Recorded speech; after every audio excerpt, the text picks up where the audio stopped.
interesting for me to hear the challenge that, you know, my Abrahamic tradition is too focused on history, it becomes exclusivist because of its historical claims. What I would say of the Dharmic traditions is there might be, conceivably, an understatement of the historical elements that brought about their existence. Mm-hmm.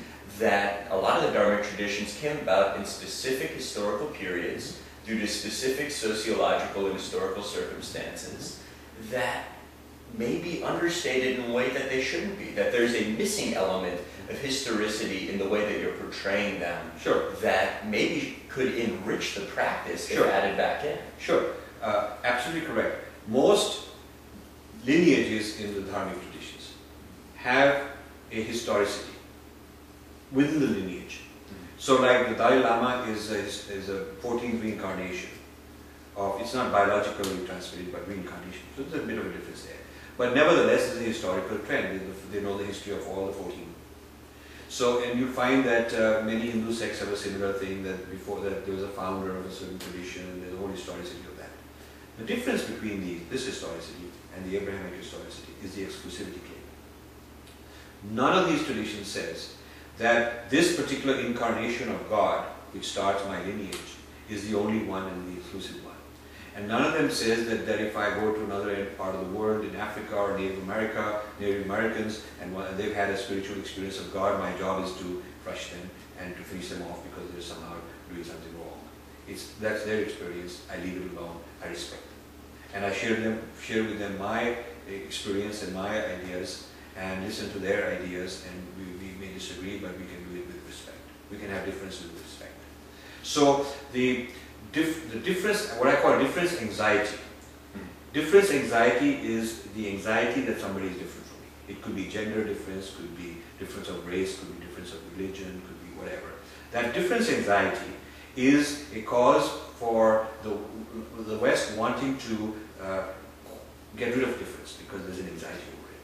So the preferred way to get rid of difference is that I'm right, you're wrong, you become like me. And I can do it violently, or I can do it lovingly by converting you. But either way, I get rid of difference. Because the goal is homogeneity ultimately. Homogeneity. Whereas the principle of Hinduism is that there's an idea called Swadharma. Swa means mine. So it's just like you have my documents and my websites, which are very personal, So the Swadharma is my dharma. It is literally my dharma.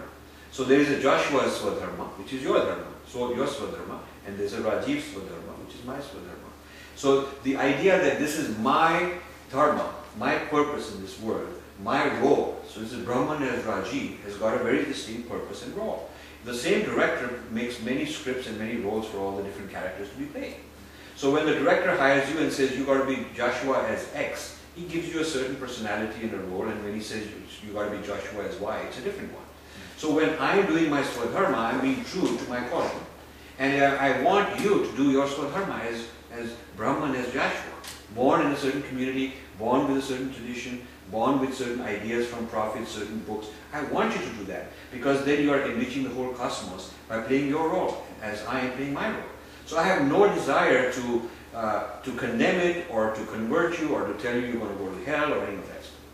So this is the difference. The difference is having difference with respect versus difference anxiety. And difference anxiety results in exclusivity. So the historicity that may exist in both cases, in one case it is non-exclusive because I have no anxiety over the fact that somebody's got a whole different history. God came and did all these things and said all these things. Probably did. I have no evidence on the contrary. And I have not been compelled to go prove him wrong and convert him, or invade them and take over the world. I have no such mandate. And I just resist them trying to do that to me. That's all I resist. But Hindus have never gone out to, when the country was very wealthy, very materially prosperous, which is how it was, and all the records indicate that it was a very prosperous country. It didn't have an ambition to go out expanding, because the idea was that everybody is who they are, and we are how we are. So the live and let live, celebrate the diversity of people, is very deeply deeply built into the cosmology and the metaphysics.